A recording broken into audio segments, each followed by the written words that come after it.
Hello everybody, आप लोगों का स्वागत है हमारे चैनल कैरियर हाईवे में। तो आज हम लोग आए हैं एक नया टॉपिक के साथ, और जो बहुत इंटरेस्टिंग और कॉन्सेप्चुअल टॉपिक है।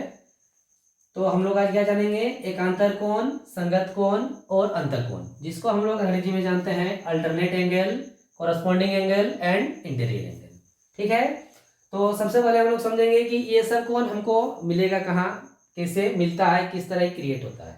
ठीक है, तो इसको समझने के लिए हमको क्या चाहिए? एक समांतर रेखा। क्या चाहिए? एक समांतर रेखा। तो हम लोग क्या जानेंगे कि जब दो समांतर रेखा कौन है? एल और एम। क्या है?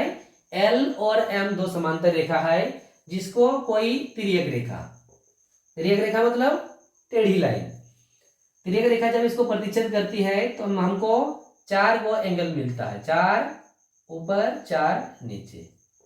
तो इसको नाम दे देते हैं 1 2 3 4 5 6 7 8। ठीक है, यहाँ पर मेरा इस पॉइंट पर चार एंगल और इस पॉइंट पर चार एंगल हमको प्राप्त होता है। तो अब इसमें से हमको क्या क्या एंगल मिलेगा? तो अल्टरनेट एंगल, कॉरस्पॉन्डिंग एंगल और इंटीरियर एंगल। ठीक है, अब इसको समझने के पहले हम लोग एक चीज पर चर्चा कर लेते हैं कि इसको समांतर रेखा का मतलब। समांतर रेखा का मतलब होता है समान अंतर। नाम से ही क्लियर है, समांतर यानी कि समान और अंतर। जब दो लाइन के बीच का अंतर किसी भी पॉइंट पर हम लोग मेजर करेंगे, इन पॉइंट से लेके फर्स्ट पॉइंट पे कहीं भी अगर इसका हम डिस्टेंस मेजर करेंगे बीच का, तो हमेशा मेरा क्या आएगा? इक्वल आएगा। क्या आएगा?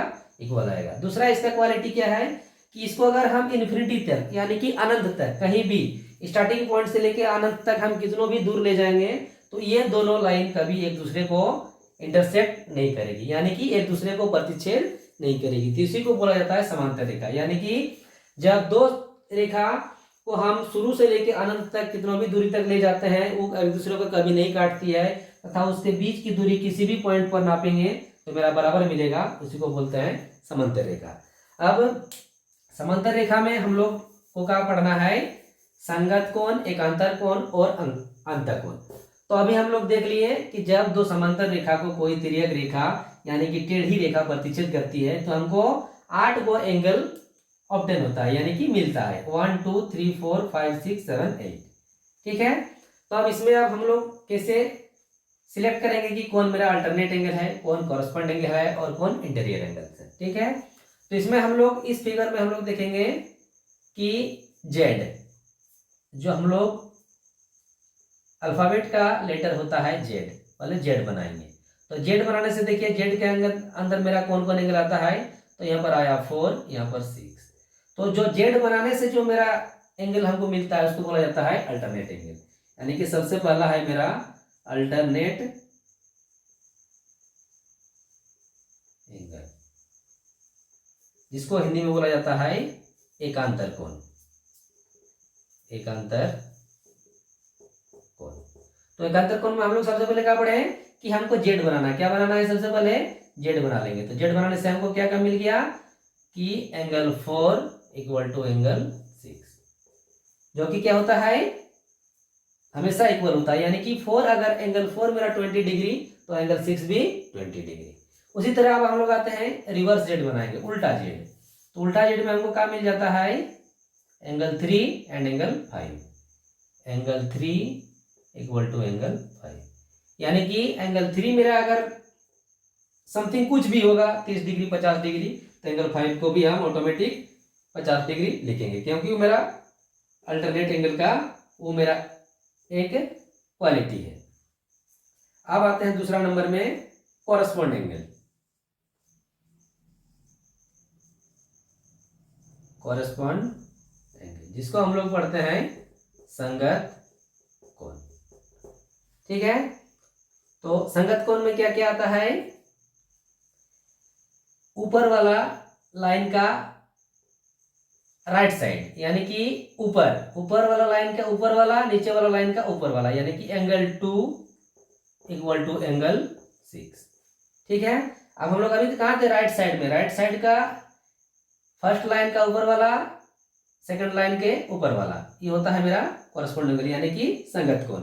ये भी क्या होता है, एक दूसरे का इक्वल होता है, यानी कि एंगल 2 जितना डिग्री का होगा एंगल 6 भी उतना ही डिग्री का माना जाएगा या होगा। उसी तरह अब आते हैं उसका जस्ट अपोजिट लेफ्ट साइड में, तो इस लाइन के ऊपर वाला एंगल 1 इक्वल टू नीचे का ऊपर यानी कि एंगल 5।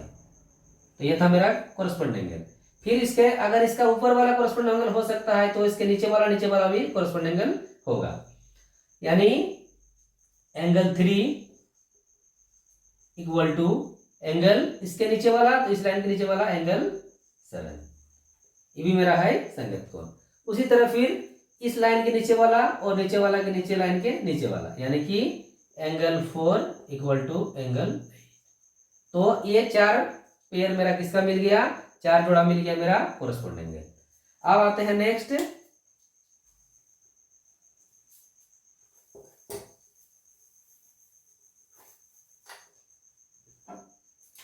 Interior angle.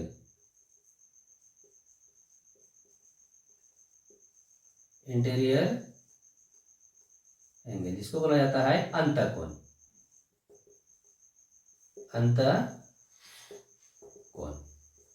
तो अंतःकोण बोले तो ऊपर वाला लाइन का नीचे वाला और नीचे वाला लाइन का ऊपर वाला, मतलब जिसका मुंह एक दूसरे का फेस टू फेस वाला, एक दूसरे के फेस टू फेस हेड वाला को क्या बोला जाता है, इंटीरियर एंगल। यानी कि नीचे लाइन का नीचे वाला, ऊपर लाइन का नीचे वाला, ऊपर लाइन का नीचे लाइन का ऊपर वाला, नीचे ऊपर लाइन का नीचे वाला, नीचे लाइन का ऊपर वाला, जिसका मुंह एक दूसरे से मिलता जुलता है। तो एंगल 3 प्लस एंगल 6, इसका क्वालिटी क्या होता है कि दोनों को ऐड करने पर मेरा कितना आना चाहिए, 180। इंटीरियर एंगल का जो पेयर होता है वो पेयर मिलकर क्या करता है, 180 डिग्री का कोण फॉर्मेशन करता है, यानी कि 180 डिग्री बनाता है। तो एंगल 3 और एंगल 6 को ऐड करेंगे तो मेरा कितना आना चाहिए, 180। उसी तरह जस्ट उसका लेफ्ट साइड में हम चेक करेंगे तो इसका मुंह और इसका मुंह मिल रहा है, इसका सिर सेड angle 4 plus angle 5 equal to 180। तो ये था मेरा अल्टरनेट एंगल, कॉरेस्पॉन्ड एंगल और इंटीरियर एंगल। ये सब एंगल हमको कब मिलता है, जब दो समांतर रेखा को कोई तिर्यक रेखा प्रतिच्छेद करती है, तब हमको ये एक अंतःकोण, संगत कोण, अंतःकोण अर्थात अल्टरनेट, कॉरेस्पॉन्ड और इंटीरियर एंगल का फॉर्मेशन होता है। अब हम लोग एक एग्जांपल के थ्रू देखते हैं कि किस तरह हम इसको फुलफिल कर पाएंगे। एक एंगल अगर मान लीजिए मेरा दिया हुआ रहेगा तो बाकी नेक्स्ट जो रेस्ट में एंगल है हम कैसे उसको ऑब्टेन करेंगे।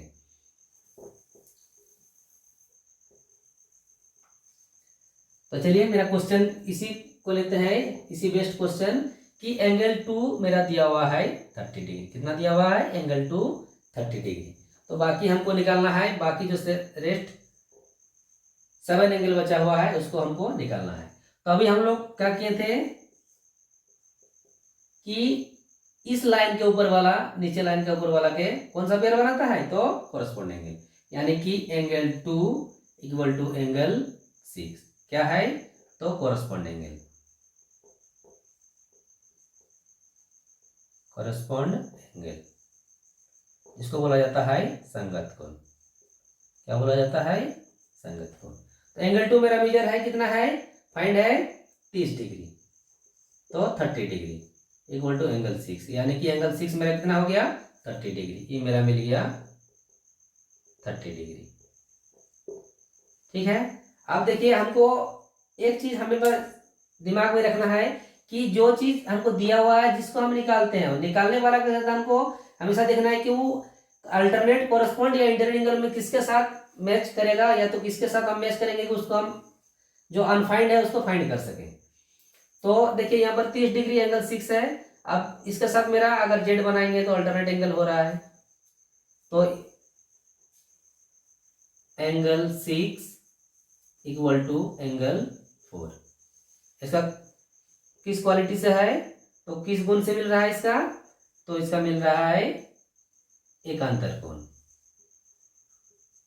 एकांतर कोण जिसको बोला जाता है अल्टरनेट एंगल, अल्टरनेट एंगल। तो एंगल 6 हमको पता कर लिया एंगल 2 से, तो एंगल 6 का जगह एंगल 6 का वैल्यू पुट कर देंगे 30 डिग्री इक्वल टू एंगल 4, यानी कि एंगल 4 मेरा कितना आ गया 30 डिग्री। ठीक है, अब नेक्स्ट देखते हैं।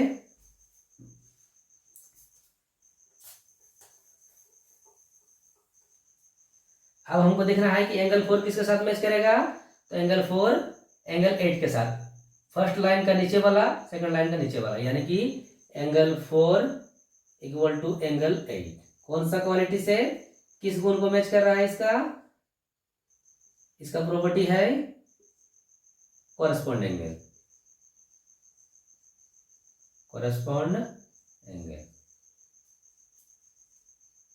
ठीक है, तो ये 4 है 8 है, तो एंगल 4 का जगह कितना है हमको कितना पता किए 30 डिग्री इक्वल टू एंगल 8, यानी कि एंगल 8 मेरा कितना हो गया 30 डिग्री। अब देखते हैं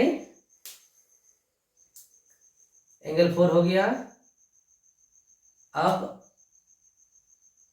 angle 4 plus angle 5 equal to 180 किस प्रॉपर्टी से, तो interior angle,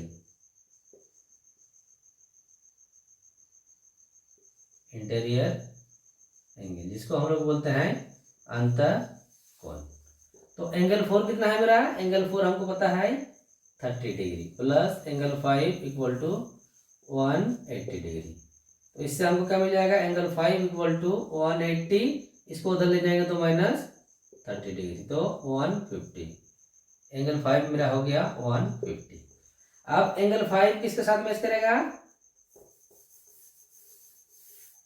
angle 5 equal to हो जाएगा, उल्टा जेड बनाएंगे तो alternate angle, angle 5 equal to angle 3, angle 5 हमको कितना मिला 150 इक्वल टू एंगल 3, इस किस प्रॉपर्टी से था ये, तो अल्टरनेट एंगल,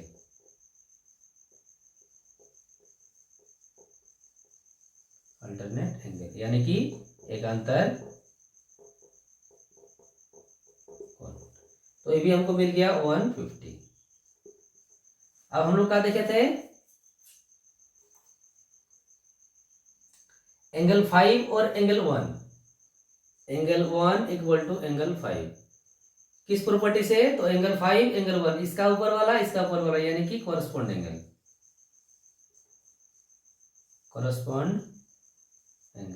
इसको हम लोग बोलते हैं संगत कोण। तो एंगल 5 मेरा कितना पता है, एंगल 1 निकालना है, एंगल 5 है 150, यानी कि एंगल 1 इक्वल टू कितना हो गया 150। अब 1 2 3 4 5 6 लास्ट बचा एंगल 7, तो angle 7 equal to first line का नीचे सेकंड लाइन का नीचे कॉरेस्पॉन्ड एंगल हो जाएगा, तो एंगल 7 इक्वल टू एंगल 3, तो हो गया कॉरेस्पॉन्ड एंगल, जिसको बोलेंगे संगत कोण। तो एंगल 7 हमको कितना पता है, फाइंड करना है, एंगल 3 पता है, तो एंगल 3 इक्वल टू 150 है, तो 150 equal to angle 7, that means angle 7 equal to हो गया 150, अभी हो गया ये 150 डिग्री। इस तरह से मेरा सभी कोण फाइंड हो गया, 1 2 3 4 5 6 7 8 सब मेरा कोण पता हो गया, किसके through, alternate, correspond and interior angles के प्रॉपर्टी से।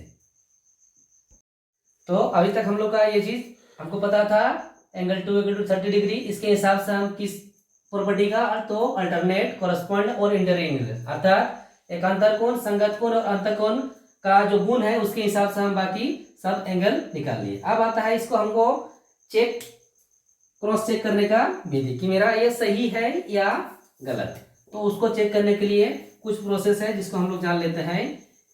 तो हम लोग कहीं भी अगर क्रॉस चिन्ह, जैसे जिसको हम लोग प्रोडक्ट चिन्ह बोलते हैं यानी कि गुना, तो ऐसा अगर कहीं भी होता है तो वहां पर भी एंगल का फॉर्मेशन होता है, जिसको हम लोग बोलते हैं टेढ़ा टेढ़ी, यानी कि ऊपर नीचे या दाएं बाएं। तो इसको यानी कि ऊपर वाला नीचे वाला या दाएं वाला बाएं वाला के बराबर होता है, जिसको इस प्रॉपर्टी को क्या बोला जाता है, शीर्षाभिमुख कोण। क्या बोला जाता है, शीर्षाभिमुख कोण, यानी कि इसको इंग्लिश में बोला जाता है vertically opposite angle, vertically opposite angle.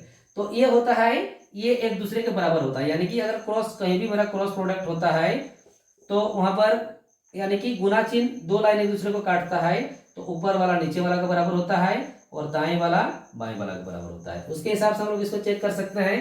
देखिए यहाँ पर भी मेरा वही चिन्ह वर्टिकली ऑपोजिट एंगल बना है, तो ये 1 और 3 एक दूसरे का वर्टिकली ऑपोजिट एंगल है। 1 150 डिग्री तो 3 भी 150, दैट मीन्स ये इक्वल है। उसी तरह इसमें चेक करेंगे तो एंगल 2 एंगल 4 के बराबर होना चाहिए, ये भी 30 डिग्री ये भी 30 डिग्री, तो इस हिसाब से ये मेरा सही है। फिर नीचे भी इसका चेक करेंगे तो इसमें भी वर्टिकली ऑपोजिट एंगल 5 और एंगल 7 क्या है, वर्टिकली ऑपोजिट एंगल, तो ये 150 तो ये भी 150 होना चाहिए, दोनों मेरा 150 150 है। फिर उसी तरह देखेंगे वर्टिकली ऑपोजिट एंगल 6 एंड 8, इसमें भी इक्वल होना चाहिए, ये 30 डिग्री ये 30 डिग्री। दूसरा इसका पॉइंट ऑफ व्यू चेक करने का दूसरा क्या है कि मेरा एक सर्किल यानी कि किसी पॉइंट पर अगर 4 को एंगल बनता है तो वो एक सर्किल का वैल्यू यानी कि 360 डिग्री, तो इस पॉइंट पर मेरा 360 डिग्री है या नहीं। फिर ऐसा देखेंगे 150 इंटू 2, यहाँ पर इस पॉइंट पर कितना बना है, तो 150 का 2 और 30 का 2, तो 150 इंटू 2 तो कितना हो गया 300 प्लस 30 और 30 60, कितना हो गया 360, यानी कि इस पॉइंट पर मेरा 360 का एंगल बना है जो कि सही है। इसमें भी देखेंगे यहाँ पर इस पॉइंट पर मेरा 360 बनना चाहिए, तो 360 150 इंटू 2 तो हो गया 300 और यहाँ पर 30 30 60, तो इसके हिसाब से भी मेरा ये भी 360 आ रहा है। तो ये मेरा यानी कि अल्टरनेट कॉरस्पॉन्ड और इंटीरियर एंगल का मेरा जो भी वैल्यू आया है ये मेरा सही है। तो अभी तक हम लोग का ये चीज हमको पता था, एंगल 2 = 30 डिग्री, इसके हिसाब से हम किस प्रॉपर्टी का, तो अल्टरनेट कॉरस्पॉन्ड और इंटीरियर एंगल, अर्थात एक अंतरकोण संगत कोण और अंतःकोण का जो गुण है उसके हिसाब से हम बाकी सब एंगल निकाल लिए। अब आता है इसको हमको चेक क्रॉस चेक करने का विधि कि मेरा ये सही है या गलत। तो उसको चेक करने के लिए कुछ प्रोसेस है जिसको हम लोग जान लेते हैं। तो हम लोग कहीं भी अगर क्रॉस चिन्ह, जैसे जिसको हम लोग प्रोडक्ट चिन्ह बोलते हैं यानी कि गुना, तो ऐसा अगर कहीं भी होता है तो वहां पर भी एंगल का फॉर्मेशन होता है जिसको हम लोग बोलते हैं टेढ़ा टेढ़ी, यानी कि ऊपर नीचे या दाएं बाएं। तो इसको यानी कि ऊपर वाला नीचे वाला या दाएं वाला बाएं वाला के बराबर होता है, जिसको इस प्रॉपर्टी को क्या बोला जाता है, शीर्षाभिमुख कोण। क्या बोला जाता है, शीर्षाभिमुख कोण, यानी कि इसको इंग्लिश में बोला जाता है vertically opposite angle, vertically opposite angle. तो ये होता है, ये एक दूसरे के बराबर होता है, यानी कि अगर क्रॉस कहीं भी मेरा क्रॉस प्रोडक्ट होता है तो वहां पर यानी कि गुना चिन्ह दो लाइन एक दूसरे को काटता है, तो ऊपर वाला नीचे वाला के बराबर होता है और दाएं वाला बाएं वाला के बराबर होता है। उसके हिसाब से हम लोग इसको चेक कर सकते हैं। देखिए यहाँ पर भी मेरा वही चिन्ह वर्टिकली ऑपोजिट एंगल बना है, तो ये 1 और 3 एक दूसरे का वर्टिकली ऑपोजिट एंगल है। 1 150 डिग्री तो 3 भी 150, दैट मीन्स ये इक्वल है। उसी तरह इसमें चेक करेंगे तो एंगल 2 एंगल 4 के बराबर होना चाहिए, ये भी 30 डिग्री ये भी 30 डिग्री, तो इस हिसाब से ये मेरा सही है। फिर नीचे भी इसका चेक करेंगे तो इसमें भी वर्टिकली ऑपोजिट एंगल 5 और एंगल 7 क्या है, वर्टिकली ऑपोजिट एंगल, तो ये 150 तो ये भी 150 होना चाहिए, दोनों मेरा 150 150 है। फिर उसी तरह देखेंगे वर्टिकली ऑपोजिट एंगल 6 एंड 8, इसमें भी इक्वल होना चाहिए, ये 30 डिग्री ये 30 डिग्री। दूसरा इसका पॉइंट ऑफ व्यू चेक करने का दूसरा क्या है कि मेरा एक सर्किल यानी कि किसी पॉइंट पर अगर 4 को एंगल बनता है तो वो एक सर्किल का वैल्यू यानी कि 360 डिग्री, तो इस पॉइंट पर मेरा 360 डिग्री है या नहीं। फिर ऐसा देखेंगे 150 इंटू 2, यहाँ पर इस पॉइंट पर कितना बना है, तो 150 का 2 और 30 का 2, तो 150 इंटू 2 तो कितना हो गया 300 प्लस 30 और 30 60, कितना हो गया 360, यानी कि इस पॉइंट पर मेरा 360 का एंगल बना है जो कि सही है। इसमें भी देखेंगे यहाँ पर इस पॉइंट पर मेरा 360 बनना चाहिए, तो 360 150 इंटू 2 तो हो गया 300 और यहाँ पर 30 30 60, तो इसके हिसाब से भी मेरा ये भी 360 आ रहा है। तो ये मेरा यानी कि अल्टरनेट कॉरस्पॉन्ड और इंटीरियर एंगल का मेरा जो भी वैल्यू आया है ये मेरा सही है।